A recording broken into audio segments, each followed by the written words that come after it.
John's mother loved music too, and she taught her son well. He started a band, the Quarrymen. The name came from his school, Quarry Bank. One afternoon, in July 1957, a friend took Paul to see the Quarrymen at a church garden party. John was singing, but he couldn't remember all the words. This didn't stop him. He sang new words. After the concert, Paul played a song on his guitar for John. Years later, John remembered the meeting. Paul was better than the people in the band, but John was a little worried. What was more important, his own strong position in the group or a stronger group? He chose the group. Lennon and McCartney were together.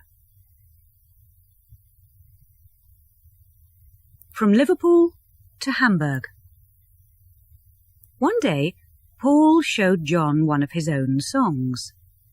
After that, John began to write his own musical ideas, and soon the two young men were writing song after song.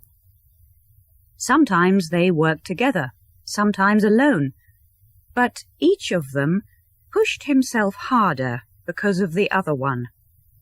This was true during all the Beatles' years. Not long after Paul joined, he told John about his friend George. John wasn't sure. George was only 15. But George joined after John heard him play. They were on the top of a bus at the time. Soon John, Paul and George were playing concerts in Liverpool.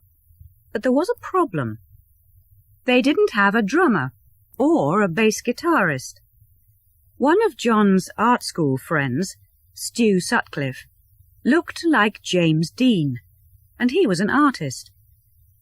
When he sold a painting, the boys in the band asked him to buy a bass guitar. Stu wanted to be in a band, but there was one small problem. He couldn't play.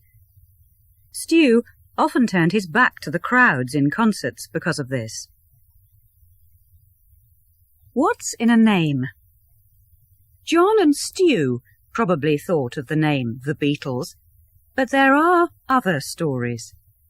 John wrote that at 12 years old he was told the name by a little man. There was a more serious story too. They heard it in a Marlon Brando film, The Wild One. But many years later, Paul McCartney named a 1997 album Flaming Pie for the place where John saw his little man. People were starting to like the band.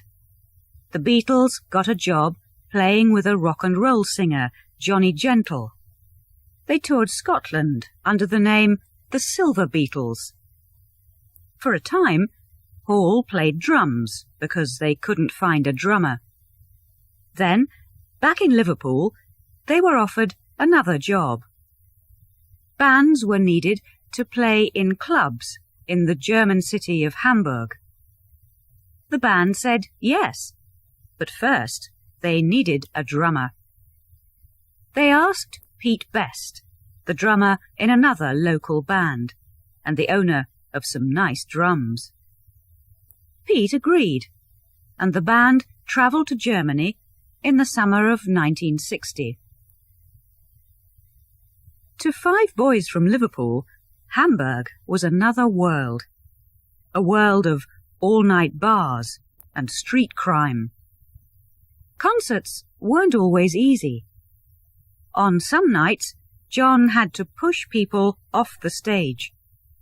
To keep audiences happy, bands had to play well for 6 or 7 hours every night. With all this practice, the band became better and better.